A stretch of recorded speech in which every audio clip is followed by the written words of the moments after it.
Hey, we're here in a community just north of Charlotte, North Carolina, and we're working on a lot of maintenance items and fixing some builder mistakes as well. There hasn't been a lot of maintenance done throughout the entire life of this community, so it's led to premature aging of shingles.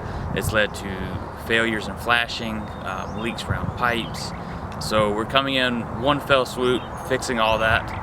Another huge issue here that has led to a lot of costs for the individual unit owners and leaks has been flashing that wasn't installed properly from the very beginning. The builder didn't do it right, and has led to water getting inside the ceilings, inside the homes below. And we'll take a tour of that to kind of look at what was done, what we did to fix it, and finished product.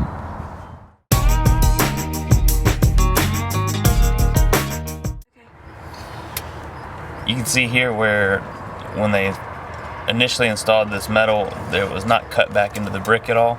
It was just basically adhered to the brick with sealant. As soon as that sealant wears out, the water can go right down the brick, right behind the flashing, and into the house. As you can see here, when they originally installed this, they left a big gap right behind the flashing. You can actually reach in and touch the wood of the roof back there, and there's a huge gap all the way up the flashing. Any wind-driven rain is going to go right in there. Same on the bottom. It's not well secured. Water, moisture can get right in there, and they've had an issue with wind because you can see how easily that comes apart right there. It's not fastened together, really not done well, and they've had a lot of leaking because of it. In contrast with the original build, you can see here where we've closed off the end as part of the top flashing. It's all one piece, so there's no cracks to be sealed, there's no seams to fail.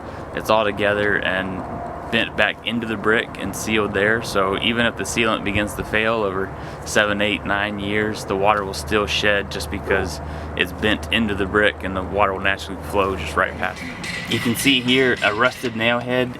Anytime you're working with standing seam metal, all of your fasteners should be hidden. They should not be exposed.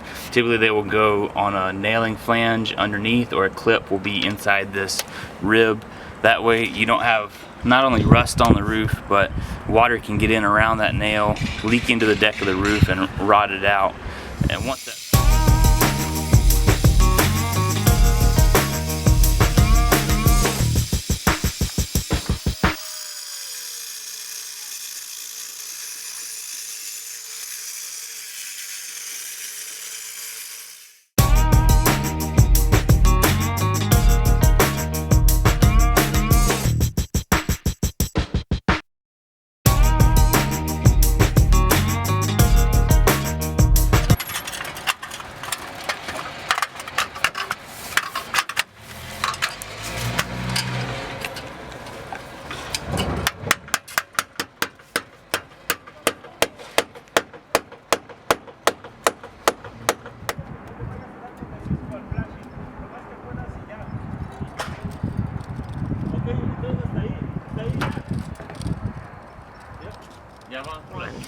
some of the shingles we're replacing are wind damage. You can see this one here where the wind had caught into the side of it and creased it right there. That will tear and let water in.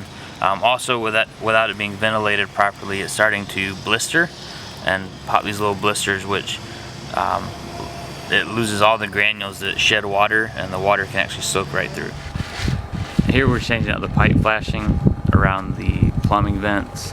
Typically they'll last about 5 to 7 years, depending on the brand, the sun exposure, maintenance, a bunch of different factors. But these have dry rotted, so they've cracked around the collar that seals around the pipe, and it lets not a huge amount of water through, but it lets consistent moisture through, which can lead to mildew, it can lead to mold, it can damage sheetrock or insulation. So better to change them out every 5 to 7 years and prevent those things from happening.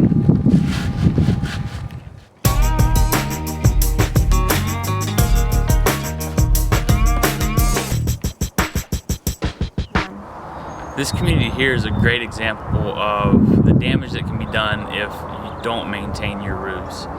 With the fixes that we've done here through this project, they'll get another 5-6 years easily, but it's a 20 to 25 year roof and it's only 10 years old. So due to the lack of maintenance, it's aged prematurely. It's not going to live out the full extent of its life.